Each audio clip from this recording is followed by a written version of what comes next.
many years it took. Now we found the natural look. Many years it took us to get this natural look.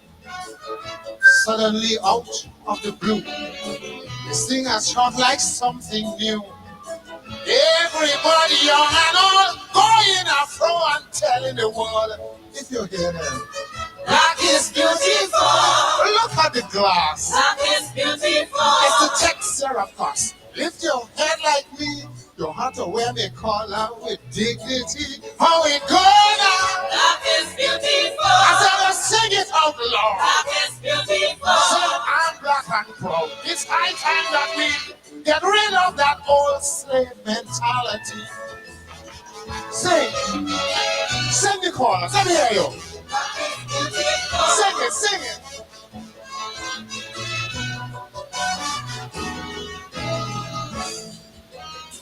It's quite important, simple though it seems.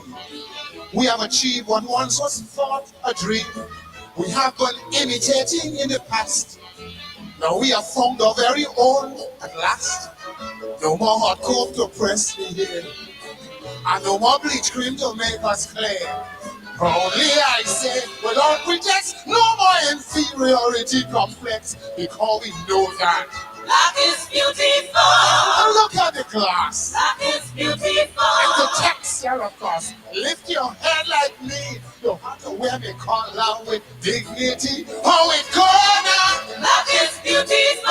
So let's sing it along. Black is beautiful. So I'm black and proud. It's high time that we get rid of that old slave mentality.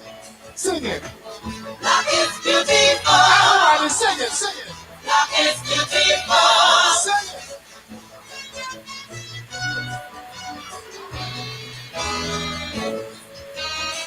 My brother, why do you deny the fact when someone says that you are black? Your skin is very clear, I do agree. But don't you know you're a black man just like me? There is no in-between in race. You've got to find your rightful place. Living a life no pretext shows your inferiority complex. Don't you know that? Black is beautiful. Look at the shine. Black is beautiful. It's yours, it's mine. Lift your head like me. You have to wear the collar with dignity. How it go down? Black is beautiful. I said, sing it out loud. Black is beautiful. So I'm black and proud. It's high time that we get rid of that old slave mentality. Higher. Black is beautiful. Black is beautiful.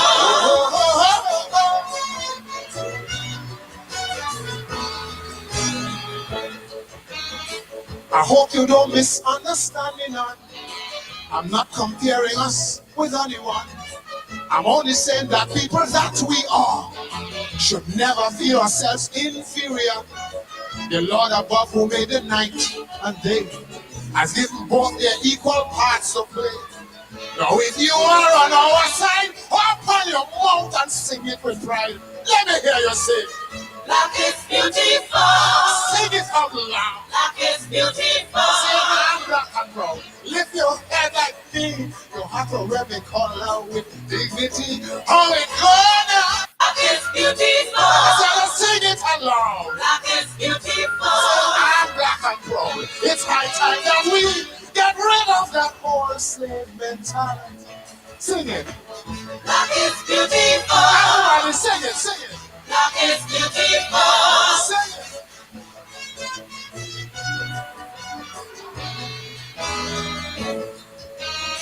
My brother, why do you deny the fact when someone says that you are black? Your skin is very clear, I do agree. But don't you know you're a black man just like me? There is no in-between in race. You've got to find your rightful place. Living a life no pretext shows your inferiority complex. Don't you know that? Black is beautiful.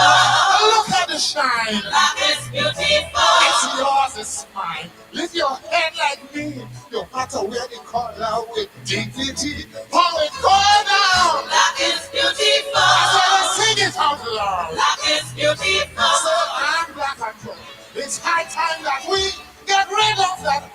slave mentality. Higher. Love is beautiful. Love is beautiful. Oh, oh, oh, oh, oh. I hope you don't misunderstand me now. I'm not comparing us with anyone. I'm only saying that people that we are should never feel ourselves inferior. The Lord above who made the night and day has given both their equal parts to play. Now if you are on our side, open your mouth and sing it with pride. Let me hear you sing. Love is beautiful. Sing it out loud. Love is beautiful. Say I'm black and proud. Lift your head like me. You have to wear me call out with dignity. Oh, it go now. Love is beautiful. Sing it out loud. Love is beautiful. I'm black. It's high time that we get rid of that old slave mentality. And let me hear you say, Love is beautiful. look at the glass. Love is beautiful. It's a texture, of course. And lift your head like me. You got to wear the collar with dignity. My name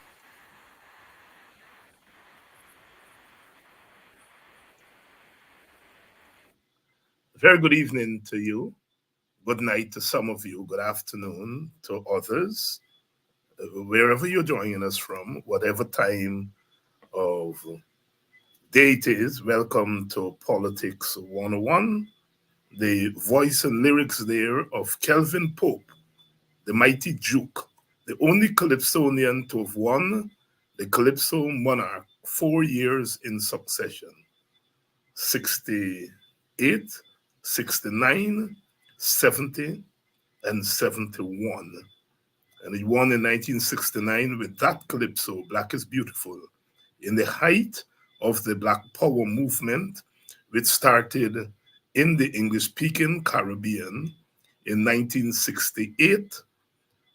It's dated to the Rodney riots in Jamaica in 1968 when our own Dr. Walter Rodney was banned from Jamaica because he wanted to teach African history at the University of the West Indies in Mona, Jamaica. They did not allow him to teach Black history there. He went to the street corners and began to teach Black history there. The government panicked. He left, went to Montreal for a Black Writers Conference. And when he came back to Jamaica and attempted to come off the plane, they told him he was persona non grata, banned from Jamaica. News got around the island that Walter Rodney was banned. The students, led by Dr. Dr. Ralph Gonzalez, who was then a student at UWI and president of the student organizations, the late Patrick Manning was also there. They all took to the streets. And when they got to the four corner, they saw a crowd in the other direction. They didn't know what the crowd was about. And they hesitated. As it turned out, the crowd was a crowd of mostly young Black men from the inner city. We now call them the ghettos. And they too said they heard Dr. Rodney was banned from Jamaica, and they were marching down to the Prime Minister's office to protest his banning. So here were students from the University of the West Indies and young people, mostly from the ghetto, mostly attached to the Rastafarian movement. And together these two groups marched to the Prime Minister's office. The rest is history. The police opened fire on them, and there was a confrontation, what became known as the Rodney riots. Properties were burned, people died, and thus began officially the Black Power movement in the Caribbean. And that was in October 1968. The mighty Duke is singing this calypso in February of 1969, winning the competition. It was in the height of the Black Power movement. And so, Black is Beautiful, one of the classics of our calypso. Welcome to all of you. Welcome to Politics 101, wherever you're joining us from. I am joining you from Guyana on the East Coast. Welcome. Welcome to all of you, whether you're joining us from Linden, where they're still cleaning up after the disaster, the flood that affected over 300 families, and which the people of Linden and their leaders have placed at the footstep of the government. Neglect, neglect. Good evening to all of you. Good evening to all of you. We come to you this evening with the teachers' strike still on, still on. There is no movement in that direction. And it's as if we have forgotten about the teachers' strike because they are not on the street, but the teachers' strike is still on. Kidaki Amsterdam has been home now for 4 or 5 days, and we are dealing with the morning after. The morning after. Good evening to you. One of the consequences of Kadaki's arrest and charge is we are now in the middle of a debate on the use of the term Negro. Hence, our program tonight is Negro Must Go. If you notice, the Mighty Duke is singing in 1969. He's not saying Negro is beautiful. He's saying Black is beautiful. He's not saying Negro is beautiful. He's saying Black is beautiful. And we want to talk tonight about this thing, this use of the word Negro in official circles in Guyana. Good evening again to all of you. Good evening. In politics, in struggle, there are what are called unintended consequences. When the government instructed the police to pick up Kidaki Amsterdam last Tuesday, a week ago, when they instructed the police to pick him up, they knew nothing about what would happen after, what would happen. Nobody could predict that Kidaki would be arrested on Tuesday, the 28th of March, 2024. And nobody could have predicted what would happen after then. Some commentators, they're disappointed that Kidaki was arrested and people were not on the streets. That was one expectation. But I am arguing human beings are not robots. You don't say to them, come on the streets, and they come on the streets. You don't say do this and they do that. Human beings are not robots. Every action has a reaction. Some reactions are predictable. Some are not predictable. When the government made the decision and they gave the go-ahead to arrest Kidaki Amsterdam, if you told them they were opening up a new front of contestation and struggle with the African Guyanese community, they would have told you go to hell. Here we are, Kidaki was arrested, and the government has to confront the disturbing presence of the African community in Guyana on what you call them officially. So let's talk. There are some things I want to say about this issue of us being called Negro and why it's still on the book, still on the books. We have to understand how the laws work. I want to start with a story. In 1983, July,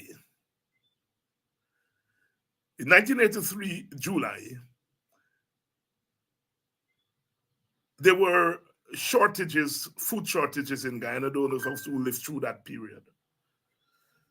And the WPA decided that they were going to call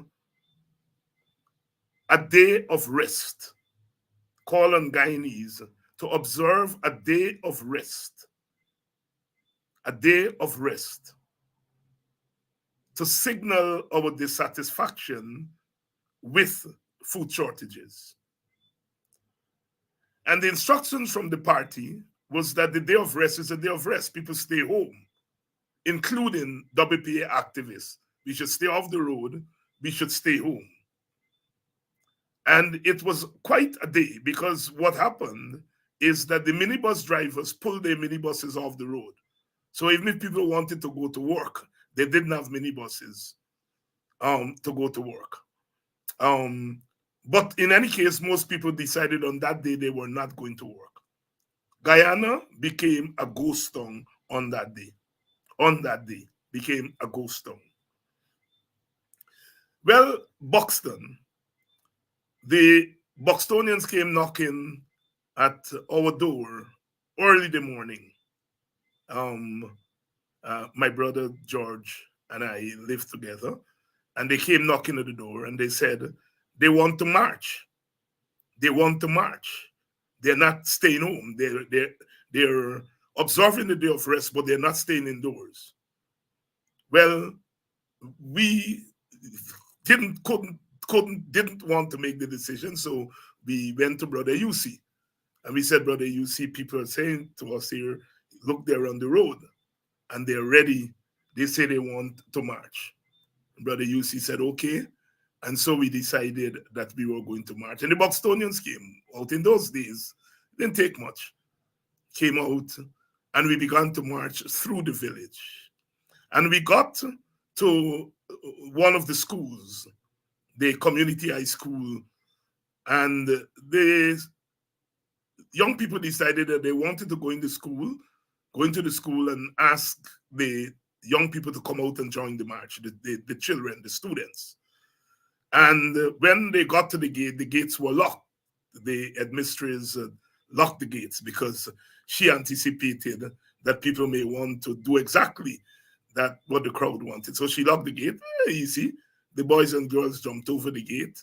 Somewhere the other they got the gate opened. And I went upstairs to talk to the older students and to ask them to join the march. Some of the young people went downstairs, and in those days there was school garden, and they just picked reaped some of the crops that morning. I think they'd reaped tomato, and I don't know what happened. The young people went down there. We got the students out, the children out. They joined the march, and we had a massive march. About a week later, the police showed up at my house with a warrant, say that they came for my arrest. And I asked what for. And they said, I am being charged with damaging a tomato. Damaging a tomato. As it turned out, I don't know if the young people, when they went downstairs, they may have stepped on mistakenly on a tomato or two. But the police decided that that was the charge. They were going to charge me as what they call the leader of the march with damaging a tomato. I went to court, and in those days we represented ourselves. Brother Kwayana would have some legal classes with us, and he would teach us the law and teach us how to defend ourselves. We didn't bother the lawyers with what we call small cases. And when I turned up before the magistrate, her name was Miss Chinta, an Indian national. She was aghast, and she went berserk. She asked the police, what charge is this? Damaging a tomato? As it turned out, it was a charge that was there since the time of slavery. You know, the enslaved people used to sometimes damage the crop as a form of protest. And those laws remained, and I think they're still in our books. And so they charged me with a slave law. The magistrate went crazy, and she dismissed the case. But before she dismissed the case, threw the case out, She gave a tongue lashing to the police and said, you all should be ashamed in 1983 to bring a charge against somebody with a slave law. So I was set free immediately before anything. I give that story to say that on our books, there are still laws from the colonial period. The police don't necessarily go there. They don't necessarily charge you with those laws, but a lot of those laws are there. They're there on the books. So I wanted to start tonight's conversation by telling you that story, to say that there are arcane laws, laws from slavery and colonialism that are still on our books. I want you to understand that. Now, last Tuesday when Kidaki was arrested, Dion Abrams, myself, Nigel Hughes and his lawyer, the four of us were there at CID when they were moving him. As they came out, they confronted, they met us. Nigel spoke to the police, the investigators, as they call themselves, and they said they had instructions to take him over to Ramfeld police station. We got there, and they were about to book him. As they were about to book him, they had to read to him information, and they said, Kidaki Amsterdam, a Negro male. And Nigel Hughes, very quietly, in his measured way, he said, he's not a Negro, and he's not going to respond to that term Negro. And there was confusion in the room. There were about 8 policemen and women standing around, and they all looked confused. They had this blank look on their faces. And Nigel insisted that Kidaki would not respond to the term Negro. And I think they took out the term Negro and they put African American, African Guyanese. And that is what happened. No big fuss, no big quarrel. It is what C.L.R. James called the fusion of time, place, and person. We had Nigel Hughes, probably the top lawyer in Guyana. We had Kidaki Amsterdam, a well-known political activist. 2 persons. And we had this moment where the government is declaring war on social media activists. The moment, the time, and the place is the police station. The police station is a representative of the state of Guyana. So this is a setting. A top lawyer, a well-known top political activist, and the state, in the building of a state. And it is that fusion of time, place, and person. It happened that Jonathan Jackson, a congressman, a black congressman from America, the son of a famous civil rights activist, is visiting Guyana at the same time. The time is the visit of Jonathan Jackson. The place is in this police station, which is one of the seats of the state. And the person is Kidaki Amsterdam and his lawyer. And it is that fusion of time, place, and person that took something that looked benign, the use of the word Negro. I knew, all of us knew that the police used Negro. All of us knew that. I've heard that so many times. I have heard young people sometimes get confused. They don't want to say black. They're not too sure. They don't want to use the other N word. So they use the word, it was a Negro man. And in their heads, nothing is wrong with that. I knew that. And I'm sure Nigel knew that. But here was this perfect moment, the time, the place, and the person. Maybe if it were not Kidaki Amsterdam, if it was what we call in Guyana an ordinary citizen, meaning a citizen who's not well known, that it may have passed. And there's so many not well known citizens who were booked as Negroes. And it passed. But the way human beings operate, the way politics operate, is that things happen in the twinkling of an eye. Things happen like a thief in the night, out of the blues. And as C.L.R. James theorizes about the fusion of the time, the place, and the person. And then he has another element. He said the person has to have the capacity to absorb the energies. And Kidaki Amsterdam is an activist. Nigel Hughes is a top lawyer and a fighter for human rights. And so they were able to absorb the moment. I was looking on, I was there. That is what happened. Immediately, the state responded via the Attorney General. And you all know what he said. This thing has been used for 180 years. Why is Nigel Hughes raising it now? Well, I pardon Mr. Nandlal. He's a good lawyer. He's obviously a good lawyer, but he's not a scholar. He's not an intellectual. So he has not read C.L.R. James. He doesn't understand philosophy. He doesn't understand political philosophy. So he doesn't know about the fusion of time, place, and person. Something that did not happen in 180 years can happen just like this. Brother Nandlal is not an intellectual. He's bright, I am sure he is. He's a good lawyer. He's a good academic. He did well at school. He went to top schools. But an academic, you can be an academic without being an intellectual. An intellectual is someone who thinks through. Clearly, Nandlal doesn't think. You know, he chats. Blah, blah, blah, blah, blah, blah. He mouth to run like if he got wear bib. Teacher George said, well, if Teacher George was alive and he hear Nandlal, he would say, oh God, boy, I got to put on bib on him, he mouth to run. He mouth to run. He runs off of his mouth. He doesn't use this.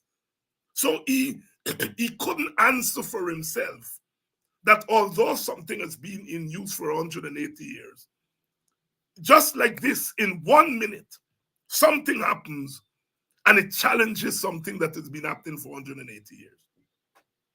And that is what has happened.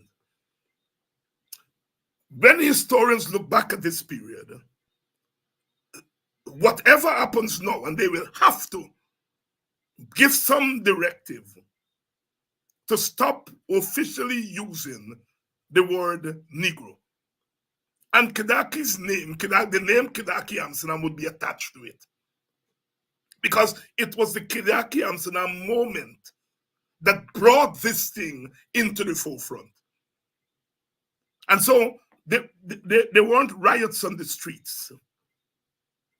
There was a riot against the use of the word Negro. And Black people, African people, will be forever indebted to Kedaki Amsterdam and his lawyer Nigel Hughes for what happens with the use of this term Negro. Poor Nandlal, as I said, cannot understand that. He's not a thoughtful fellow. He's bright, you know, he got to school, he read good books, he read law books, he's a competent lawyer, he has to be. I don't doubt that. He's not an intellectual. And there's some matters that need intellectual engagement. Nandlal does not even pretend to be an intellectual. As I said last night on another program, when Mr. Jack Dio or whatever, you know, he is, said that we in the WP are living off of Walter Rodney. And I said, I am very sure that Jack Dio has never read one paragraph of what Walter Rodney had written. I am certain of that. He's not an intellectual. He's not what we in the village would call a bright person. You know, he would say he's a schoolboy, but not a bright person. These are not bright people in the sense that these are not people who think about politics. Because if you think about politics, if you think about development, you would not take the kind of actions that they're taking. You are afraid that David Hinds and Clive Thomas and Kidaki Amsterdam and Takuma Ogunse are helping to socialize a new thinking in Guyana. And what you do, you throw them in jail. Rather than say, let me engage these men. Let me engage them because they're coming with ideas. They're talking about cash transfer. They're talking about revolutionizing the state. Let me engage them at that level. But clearly, Nandlal and Jack Dio and them, that's not their interest. They govern through fear and intimidation rather than engaging citizens who are thinking these things through. And so Nandlal's response was the typical blah, blah, blah, blah, blah, blah, blah, blah, blah. Saying that they don't think that I am an Indian man. I belong to a government that African Guyanese don't like.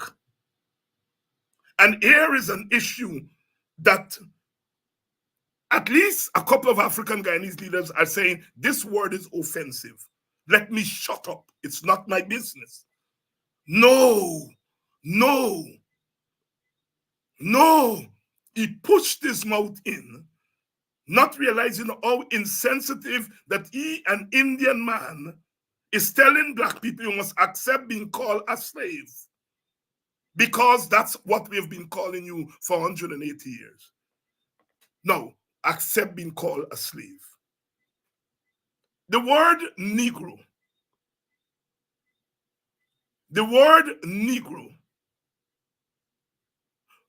came into being when slavery came into being. When slavery came into being, chattel slavery started in the mid-1700s in the United States of America.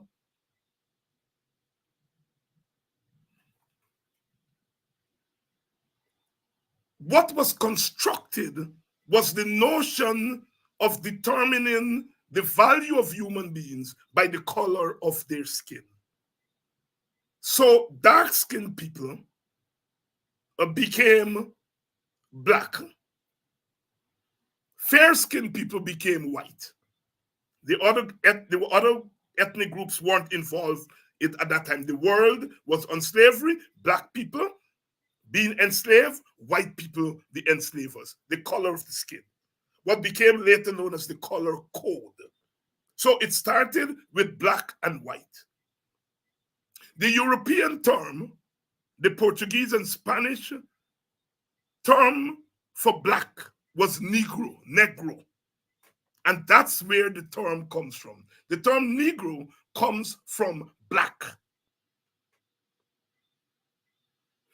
And Negro was then bastardized and it became nigger. And so nigger became the low class Black people name. And Negro was preserved for the few Black people who were able to free themselves and became what you call free people. As they became free people, they're no longer niggers, they are Negroes. So Negro was accepted by Black people as a preferable term to nigger. And so we embrace the term Negro. We can trace the word Negro to Negroid. When the world was divided into races, Caucasoid, white people, Mongoloid, yellow people, red people, Negroid, Black people. So the term was used. By the time we got into the late 19th century, early 20th century, as African people are coming out of enslavement, they're using the term Negro as a preferable term to the term nigger.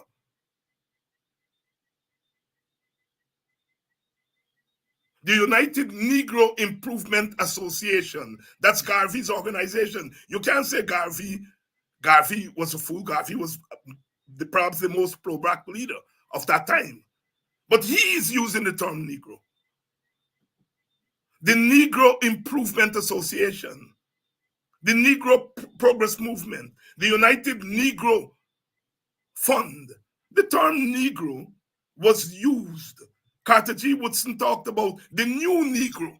And this is where we are now moving on. The new Negro. But Negro was used by us because it was preferable to refer to ourselves as Negro than nigger. And some people who had begun to become uncomfortable with Negro start using the term colored. That term is still in use. I mean, non-white people who are sympathetic towards black, they talk about people of color. In the United States, they use that term, people of color, to mean black people, brown people, yellow people, and so on, people of color. So some of the black elite began using the word colored. The League of Colored People, the National Association of Colored People, NAACP. So colored and Negro were the preferable terms to be used to describe, for black people to describe themselves.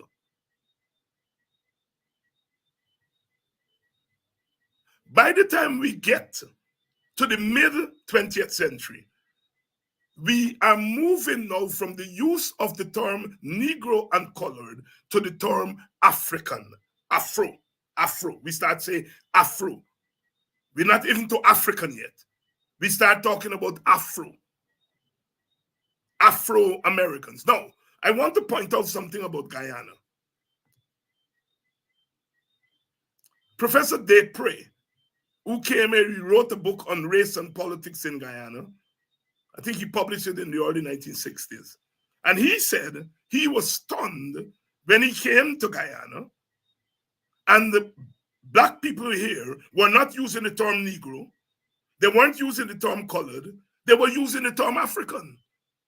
He said he was shocked, and this is the 1950s, that Guyana, the blacks in Guyana had moved beyond Negro and colored. They were using African. He went to Black Bush Polo, and the black community they call Zambia. And the people at Zambia were calling themselves Africans. He went to Buxton, and they were calling themselves Africans. He reported this in his research, that by the 1950s, black Guyanese had stopped using the word Negro and colored. Iyusi Kwayana and H.H. Nicholson formed an organization called the African Society for Racial Equality in 1961. Not the Negro Association, the African Association. By that time, the LCP had declined, and we had moved now to ASRI.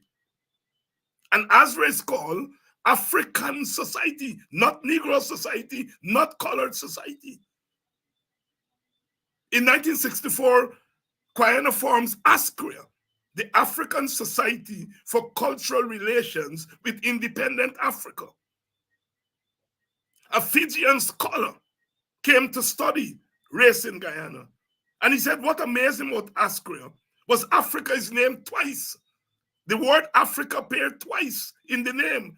African Society for Cultural Relations with Independent Africa. He's echoing Professor Desprez to say Guyanese by the 1950s had moved on from Negro and colored. We are calling ourselves Africans. We are naming our organization Africans.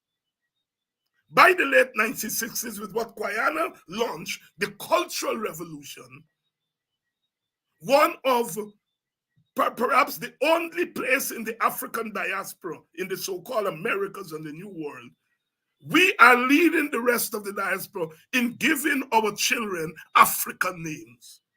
Kwame and Kofi Kwayana leads the way in 1964 when he changed his name from Sidney King to Eusi Kwayana, which in Swahili means Black Man of Guyana. And that opened the way for our children to begin to take African names. Some of the brothers and sisters changed their names. Some, as when their children were born, they got names. Professor Kimani Nehusi wrote what is called a naming book. And we had two of them in Buxton. They were the African names and their meanings. One was at Kwayana's house, and there was a copy at our house, where me and my brother live. And people would get a baby, they would come, they go through the book, they'll choose the name. And I understand copies of the book were in other villages. So we moved on from Negro and colored to African from as far as the 1950s. Now, why is it that 70 odd years later, Africa, Negro is still being used in an official state agency like the police? Why? When we have moved on from its usage, we move from Negro and colored, we move to Afro and African, and the Black Power movement, we throw in black. And by the time we get to the 1980s, it's full African Guyanese. So Afro Guyanese, black, and eventually African Guyanese. Black is a political term because black is a derivative of what we call the color code. Because slavery started with black and white. And now, where do you fit in Asians? Asians from India and Pakistan and so forth. You have to fit them on the color line. So we began to call them brown people. Where do you fit in Japanese and Chinese? So we began to call them yellow people. Where do you fit in our native Indians? And we call them red people. So you now have the color code. So black is a political term, whereas African and Afro and Negro are cultural terms. So when one says one is an African Guyanese, we are talking about our cultural heritage as African people coming from the African continent. When we say black, we are turning slavery, a slave connotation, we are turning it on its head. We have always done that. They say black means ugly. I saw some of you are saying that black is beautiful. And we say, well, if you're saying black is ugly, you're using our color to say we are ugly. Walter Rodney says we are going to use our color to assert our humanity. So we say black is beautiful. So that's why we still call ourselves black. Black was used derogatorily during slavery. And as we always do, we take the derogative and we turn it into the positive. So when the young people today say, what's up, my nigger? They don't nigger for them. They're not using nigger in the slave way, in the derogatory way. They're using nigger as a form of endearment. Endearment. When I was a boy, the worst curse you could get is when they call you, you're a nigger man, which means you're good for nothing. Those people back then understood these terms. Martin Carter said, I come from the nigger yard. He didn't stop there. He said, I come from the nigger yard of yesterday. And to the world of tomorrow, I turn with my strength. So I ain't taking nigger into the world of tomorrow. I come from the nigger yard of yesterday, leaping from my oppressor's hate and the scorn of myself. I want to recite. I ain't reading. As you all know, I know Martin Carter, left, right, and center. I come from the nigger yard of yesterday, leaping from the oppressor's hate and the scorn of myself. And to the world of tomorrow, I turn with my strength. So Carter references the nigger yard to throw out the nigger yard, leaping from the oppressor's hate and the scorn of myself. I turn to the world of tomorrow with my strength. I turn to the world of tomorrow as an African, not a nigger. Why did the term Negro remain? And we must ask the question, why did the C word that is used derogatively against Indians, why the police don't refer to our East Indian brothers and sisters or Indo-Guyanese brothers and sisters? Why don't we refer to them by the C word? Why doesn't the police refer to them by the C word? Why doesn't the police refer to Amerindians by the B word? And there is a white B word that I can use here tonight. White people were called Bakra. The word was Bakra, and of course we black people, we call it Bakra. When we would hold our things in Buxton, one of the first chants we would do, we have to be done pray and ask the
I think we're back.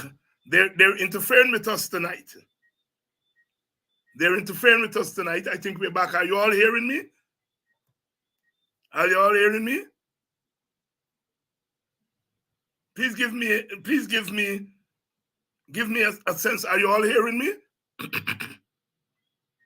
I think they're interfering with us here tonight. Okay, they're definitely interfering with us tonight, but the show goes on. The show goes on. I was asking the question, why Negro is still used by the police and the B word is not still used by the police, or the C word to describe our Indian Guyanese brothers and sisters, or the B word, Bakra, to describe white people. They're no longer in usage by the police. Only the derogatory African word, Negro, is still being used by the police. There is a reason for that. And the reason for that is what we have been trying to explain to you all the last couple of years. The African situation is a special situation. Unlike the other ethnic groups, the African situation is part and parcel of the state formation. It's part and parcel of the institutions of this country. The police force was formed not to police white people.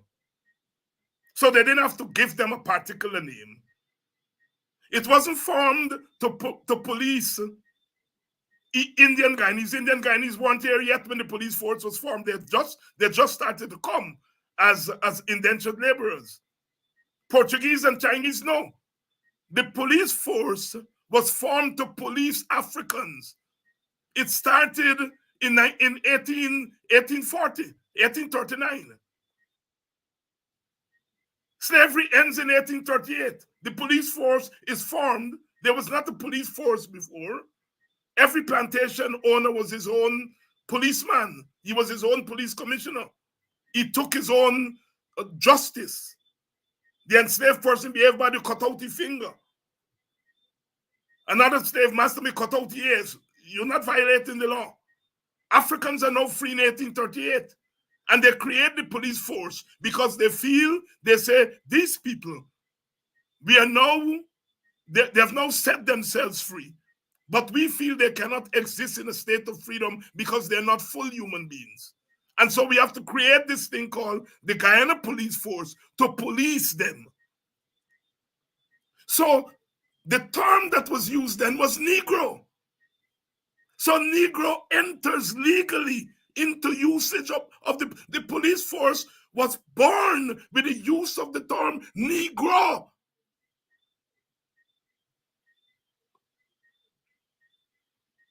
It meant, therefore, that as we are coming into independence, the government at independence time should have, either through an act of parliament or through a decree by the head of state, say that the term Negro should no longer be used in official circles. Especially since, as I said, Black people, African people had indicated from as early as the 1950s that they no longer want to be called Negro. And so our independence government should have put an end to it. They didn't. And if that independence government was a Black government headed by Forbes Burnham, if they didn't put an end to it, don't expect a PPP Indian government going to come in and put an end to it. Some of you will say, well, you can't now criticizing Burnham. No. I am saying that African people and the use of that word, that term, Negro, was part of the collateral damage of independence. Remember, we came to independence, it was one people, one nation, one government. We stopped thinking about Black people and Indian people and Amerindian people. We're now one nation, one people. We are creating this new people, this new person, this Guyanese person. African done. So the term Negro, we didn't address that.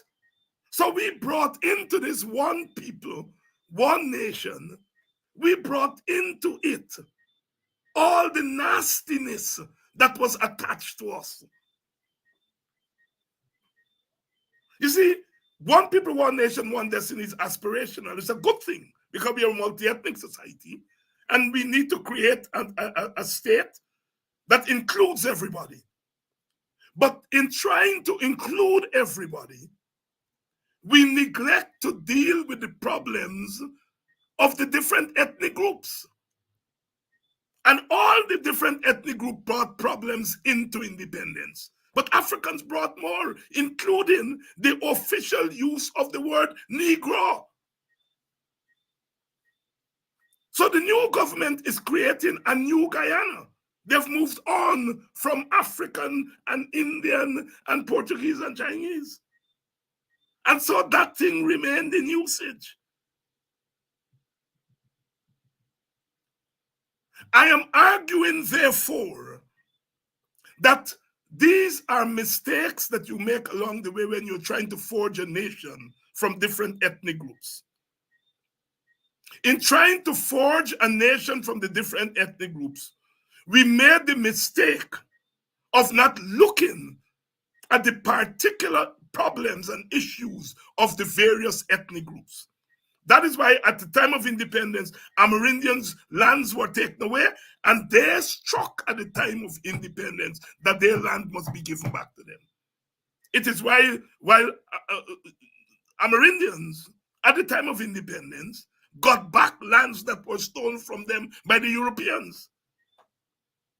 Our East Indian brothers and sisters, having come out of indentureship, they also asked for land. They weren't given free land, they were given cheap land. African problems were more problematic because these were enshrined in the law. At the end of the 19th century, a commission found that African people in the Caribbean were entitled to land. There was massive famine in the islands of the Caribbean and in Guyana. Massive famine. People were dying. And a commission of inquiry found that they were dying because they were poor.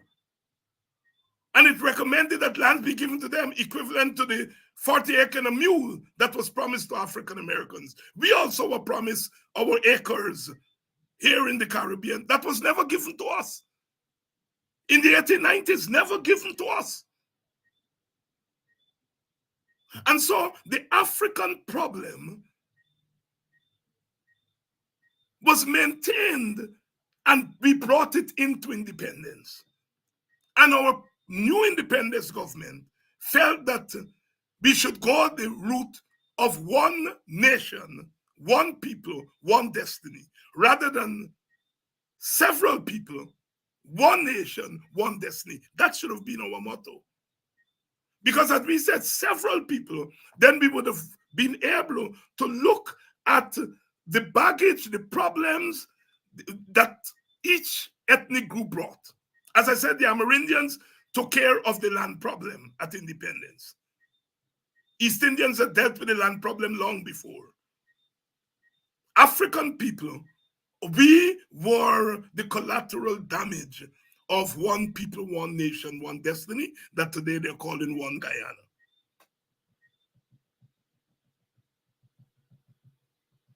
So we moved on. And here we are in 2024, when we have come full circle, where Africans are now realizing, but wait a minute, we are now second-class citizens because the present government is making no bones about what it wants. It wants to bring Black people, African people, into the PPP as second-class citizens because it wants to create an East Indian state. And in order to create an East Indian state, you have to get rid of the Africans and the African franchise. So if you bring Africans into the PPP, but keep them as second-class citizens, you have a one-party state, but a one-party state that is controlled by East Indians.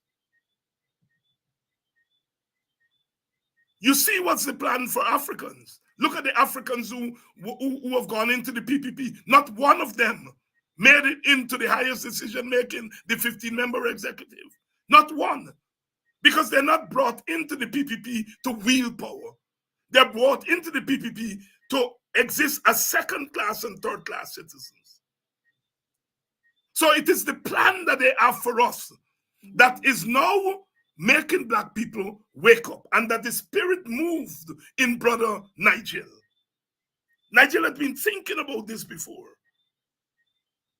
Ghana Day Committee in 2016 wrote to the government asking them to stop using that term Negro. No, the government didn't pay attention. The rest of us didn't support Ghana there.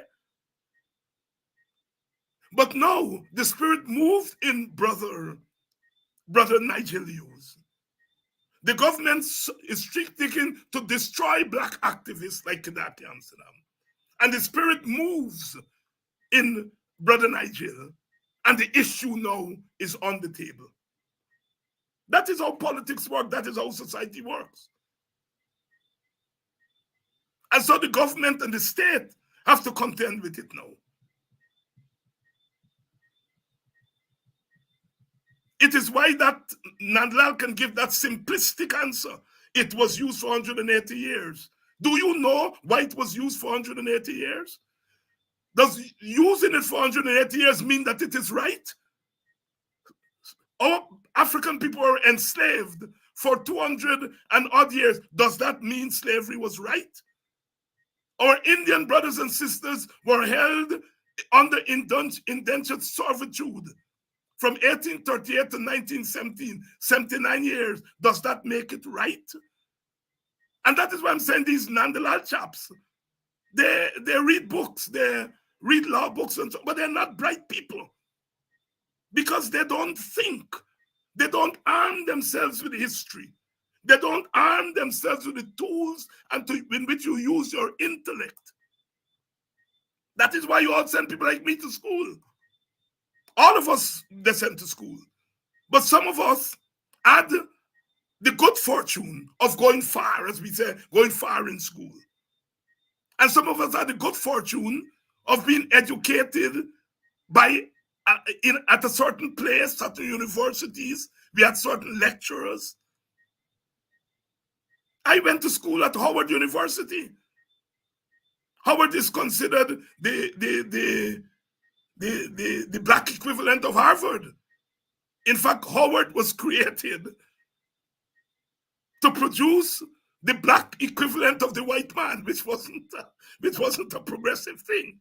They weren't not what Howard was to produce, the black equivalent of the white man, not an African. And it took black students led by Stokely Carmichael and others during the Black Power movement in the 1960s. They took over Howard University and forced changes that Howard is now a pro-African university. It wasn't always that. And I was able to go to the new Howard. And when you go to a university like Howard, to these what they call HBCUs, whether you're doing history, psychology, science, whatever you're doing it through a black lens. Your professors are teaching you through the black lens. And so you get an education like everybody else, but you get an education that's influenced by the African perspective. And also, and UWI and has evolved in that regard. After the Rodney riots, you could go to UWI and you get a black education if you want it. And so, therefore, Nandalal would go to the same UWI or wherever he's been. He's not interested in a black education. That is not his interest. But it is the interest of we African people to get an African education, to come back into our community, and to help to lift our community out of the backwardness of enslavement and colonialism. And so when people tell us, don't deal with race, don't deal with black, what they want is for Negro to remain in use. Because what a black scholarship and a black activism mean is that we are digging up and digging out things like Negro. And if they continue to make our young people believe that they are Negroes, then it's easy to mess with the mind of a Negro than to mess with the mind of an African. And as I stood there when Brother Nigel said in his very calculated, very even-tempered tone, I could never do it, he could do it, when he said, He's not a Negro.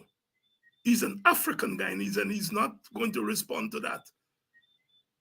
All kinds of thought began to fly through my mind, including the fact that I said, I am justified in dedicating this period of my activism to trying to give Black people some consciousness. And I'm justified. So that when the news hit the public that Negro is being challenged, the next 2 days I am driving along the road in Buxton, and a truckload of police hailed me, and they're usually very courteous and cordial, and I hail them back, and they say, "Black is beautiful," and they say, "Dr. Hinds, drive carefully." These are policemen who were yesterday booking people as Negroes, and now they're saying Black is beautiful. Understand, I want comrades and brothers and sisters, I want us to understand that sometimes we think we are not making progress, but we are making tremendous progress because we are forcing the state to engage our issues. Nandalal and the PPP will not liberate us. That's not their interest. Even Black governments that we put in power don't liberate us. The answer, of course, is not to go and become second-class citizens in another government. I saw a former cricketer today, defending the PPP, and my stomach sick. I don't mind people being members of it. I got friends who are Black people in the PPP. You have every right to join a party, but I look at the young man. He barely understands. He can barely pronounce the words them properly. And a young man that I admire when he was a cricketer. But there is he sitting down and thumbing his nose at Black people because he probably getting some contracts to get a couple dollars. And we've always had that type. And what I am concerned about is to prevent the masses of Black young people from going down that route. We are never going to be able to stop all our people from being willingly allow themselves to be shackled. This time, it's not about shackling their feet and their hands. It's about shackling their mind. And when I look at that young man today, as I was scrolling through and the thing came, I said, look how this young man, who had the privilege of representing our country in sport at the highest level, look how he is allowing his mind to be shackled.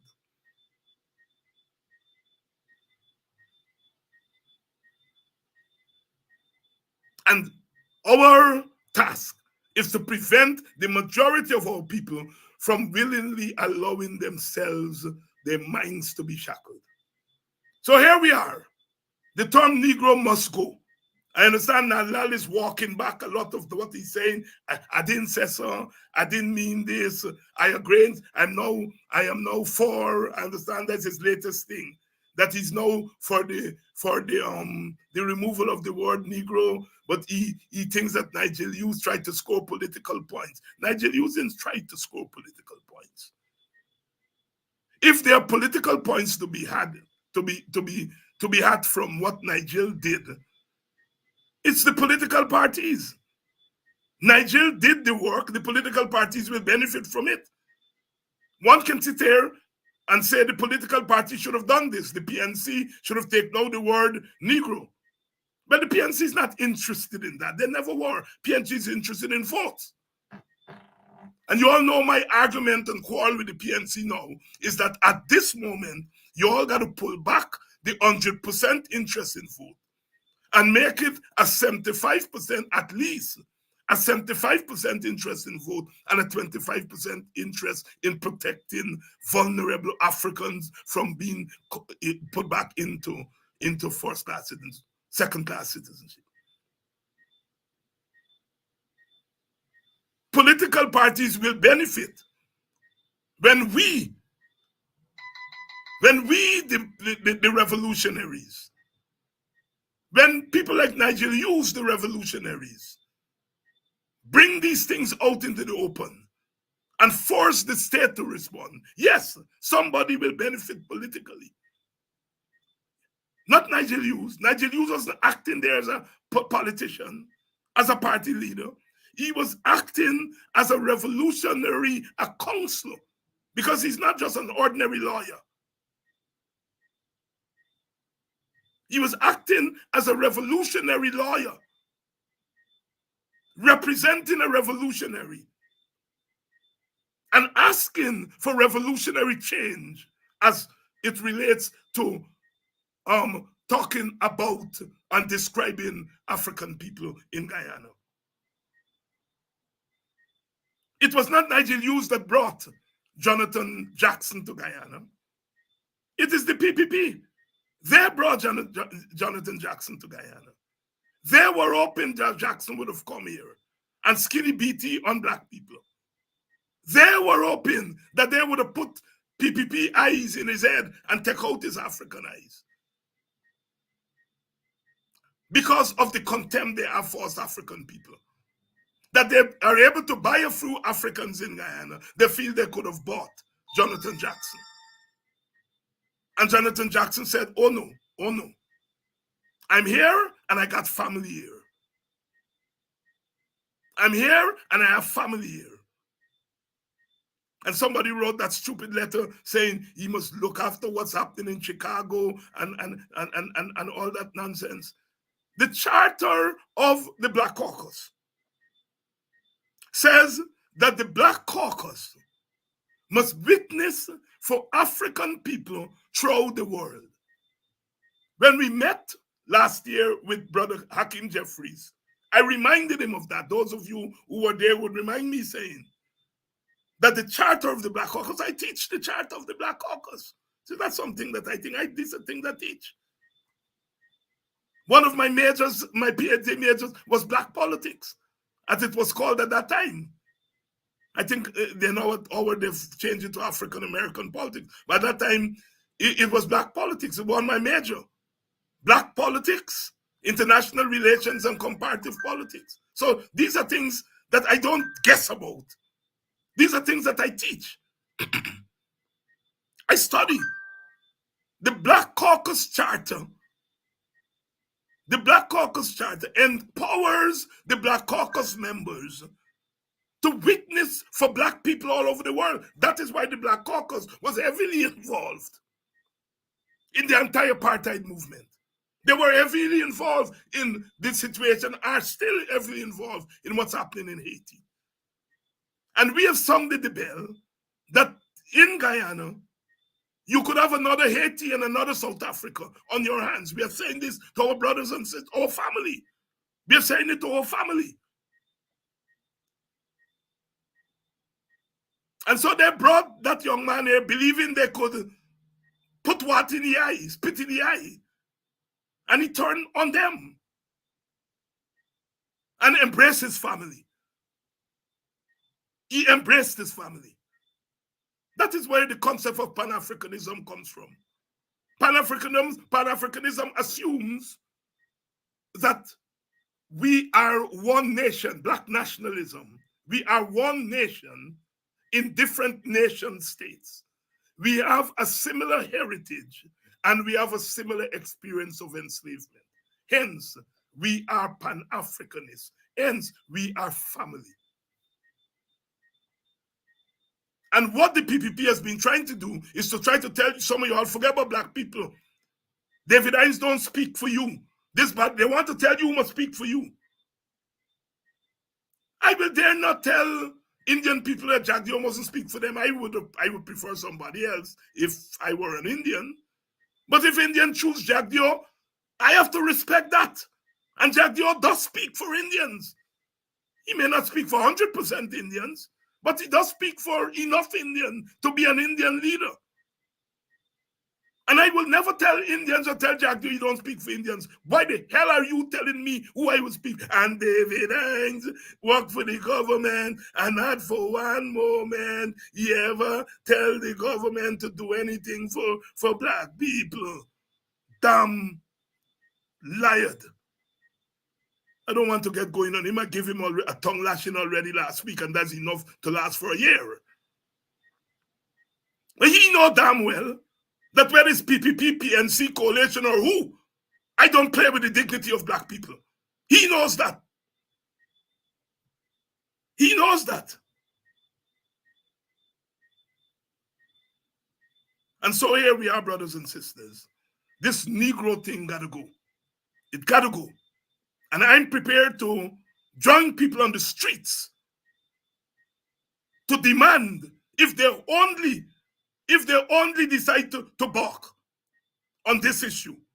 A few years ago, we said we wanted the 1823 monument at Parade Ground. They put up on the seawall. Joke in a way. This time, we are saying Negro gotta go. And if it doesn't go, I am prepared to be part of a mass movement that take to the streets of this country and don't come off until it goes. I don't have to wait on the PNC to do that now.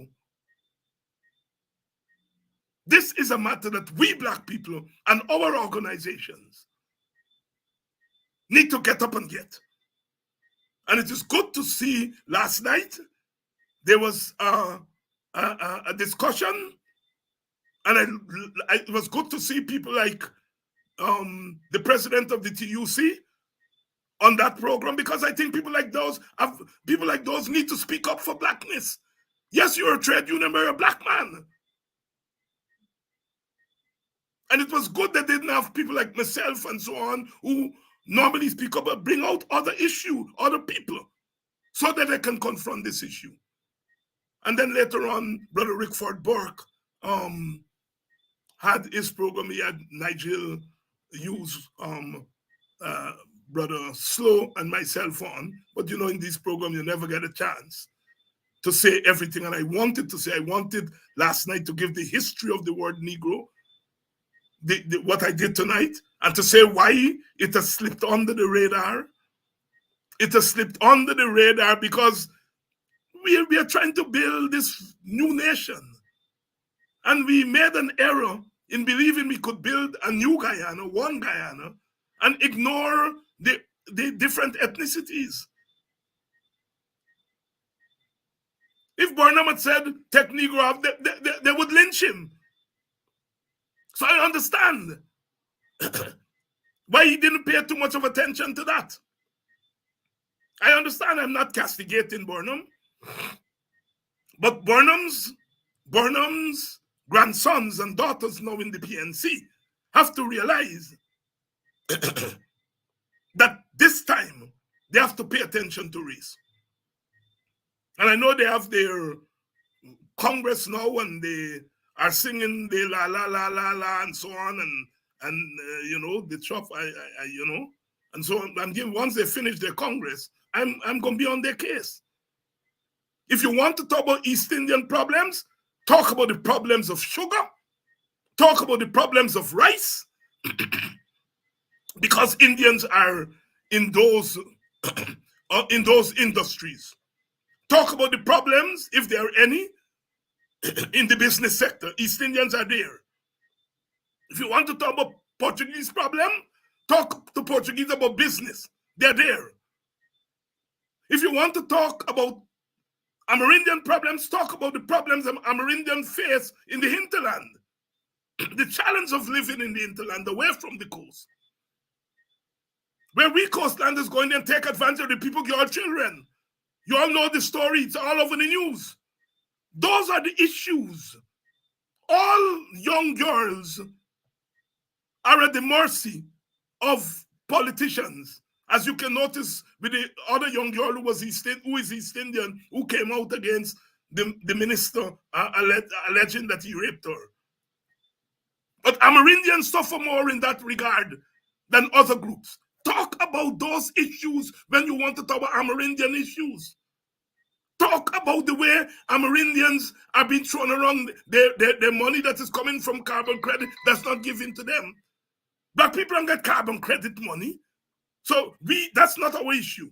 When you come to talk about black people issue, you have to talk about wages and salaries by the government because our people are public servants.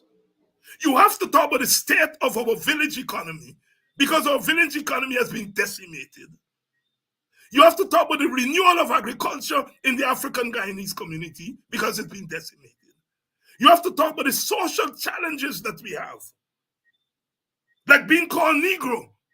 East Indians are not called by the police by the C word. Amerindians are not called by the B word. And that is why I'm saying my brothers and sisters in the PNC have to get bright and can't talk about all of us in one swoop, because you end up talking about none of us.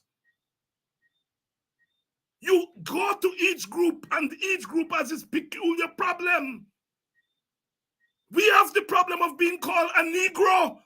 That's not an Amerindian problem. Nobody call Amerindian by the B word. The police don't. In official circles, when they're booking, not and Mr. Joseph Pereira, a B Guyanese, you don't hear that. We black people have our peculiar problems. East Indians have their peculiar problems. Amerindian, Portuguese, Chinese, etc. And we have to disaggregate the issues.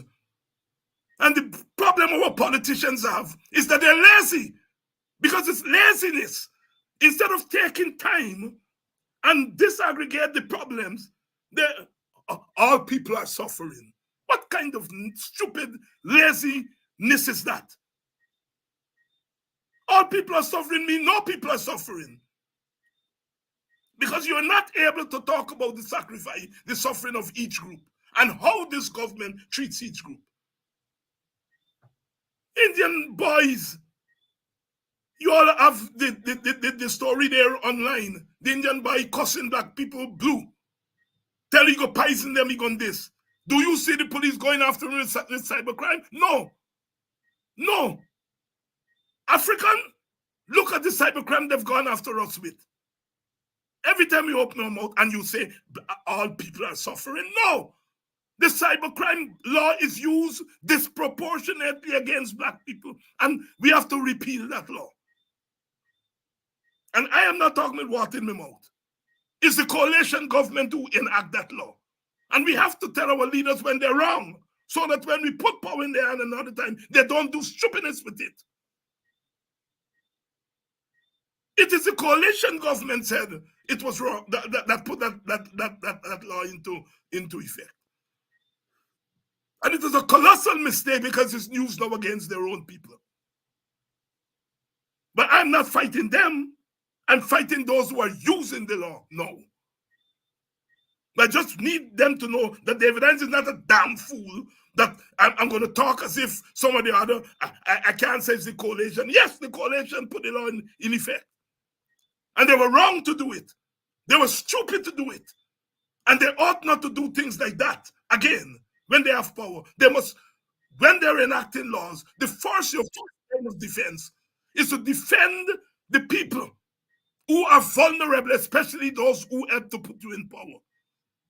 Don't put laws in effect that will put them in harm's way of you doing now.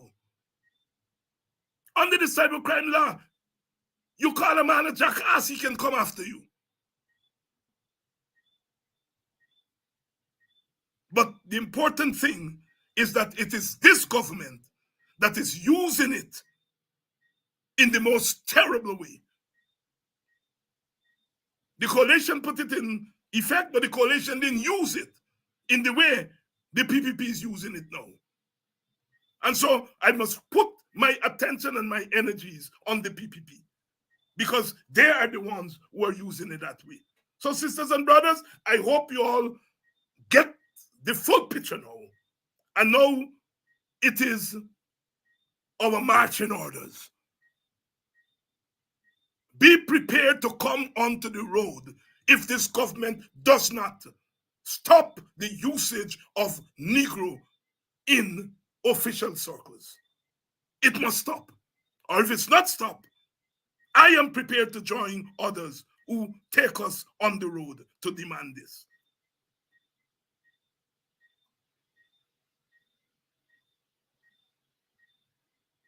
We come in peace as always. We don't seek to break up this country because this country belongs to me. I don't want, when the PPP is voted out, that we inherit a broke up country. So I ain't telling black people to broke up Guyana. I also don't want when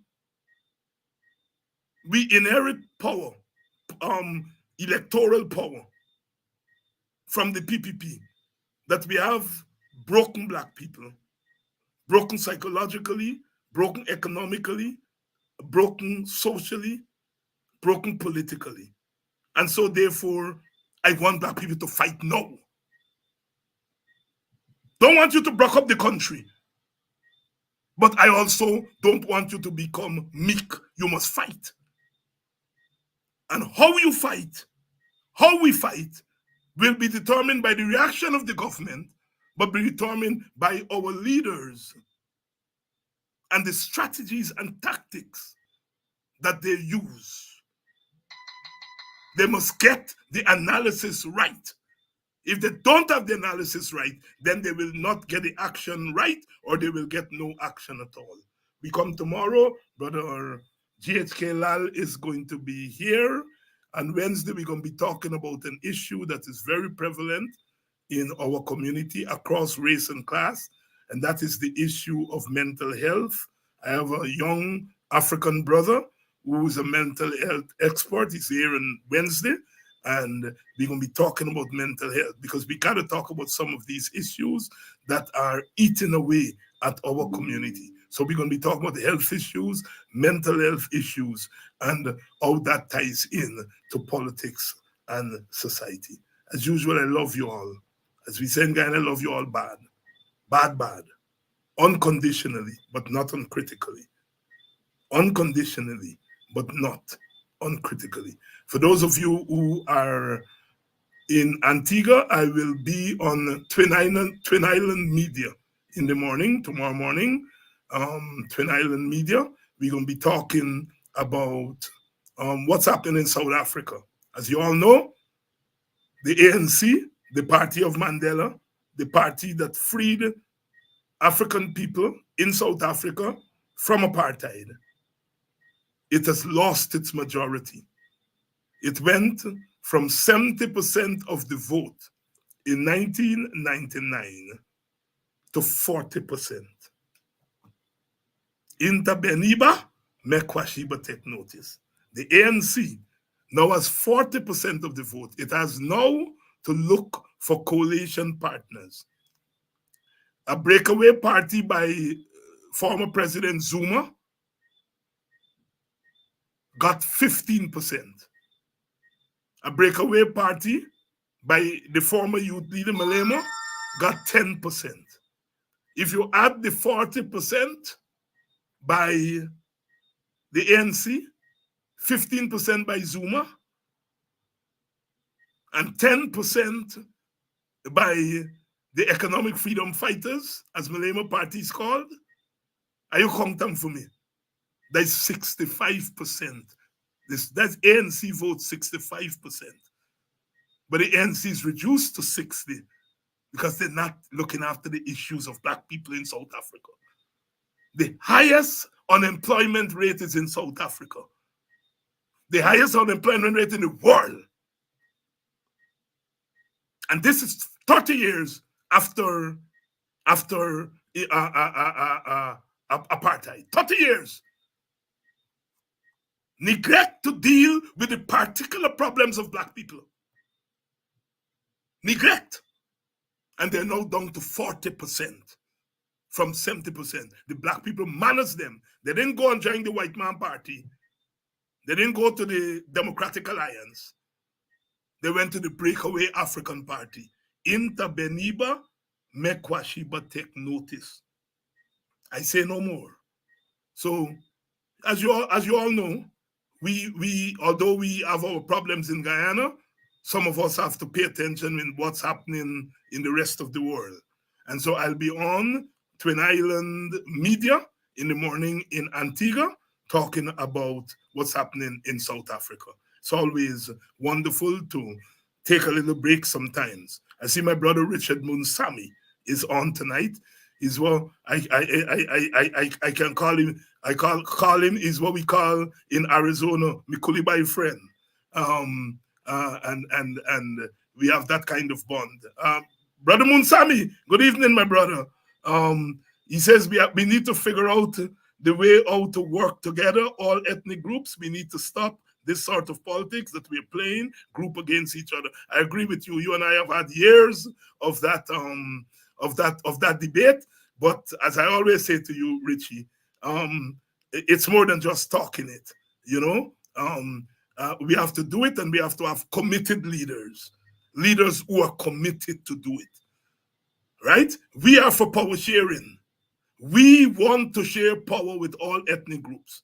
Jack Dio said the PPP is not prepared to share power. What he means is that as leader of Indian people ought not to share power with African people. I can't change Jack Dio. Is you all East Indian people of reason and courage who have to get Jack Dio to come off that high horse. African leaders, us, have embraced the notion of a power-sharing national government. The hold-up is and the PPP. So it's good to see you, Brother Richie. I know you called me a couple of times, but you know when you buy there in Guyana, I get busy. But I'll touch base with you shortly. Keep the fire burning in Arizona while I'm gone. Because if I come back and things go wrong, it's you are coming for. Richard Munsami, my good friend from Arizona, on here tonight. Thank you all so much. And those of you who've contributed to the Kedaki Defense Fund, my goodness, I still have some people to thank who have sent in their donations since Friday. And I forgot. Tomorrow, those of you who I have forgotten to thank, I will do so tomorrow. Meanwhile, the fund is still open because they're talking about more charges against Kedaki. They're talking about going after the WPA. We have to set ourselves right. And thank you all, ordinary people, folk, the salt of the earth, for contributing to our defense fund. I'm going to see you all tomorrow. My Indian Guyanese brother, Mr. J.H.K. Lal, is going to be here tomorrow. And you know, when that brother is firing, he's firing from the hips. See you all tomorrow, same time, same place. They can't stop the show because we have a date with destiny. I'm quoting from CLR James. And no, that's not CLR James. CLR James said, rendezvous with freedom. It is Dr. Martin Luther King who says, we have a date with destiny. We do. We have a date with destiny.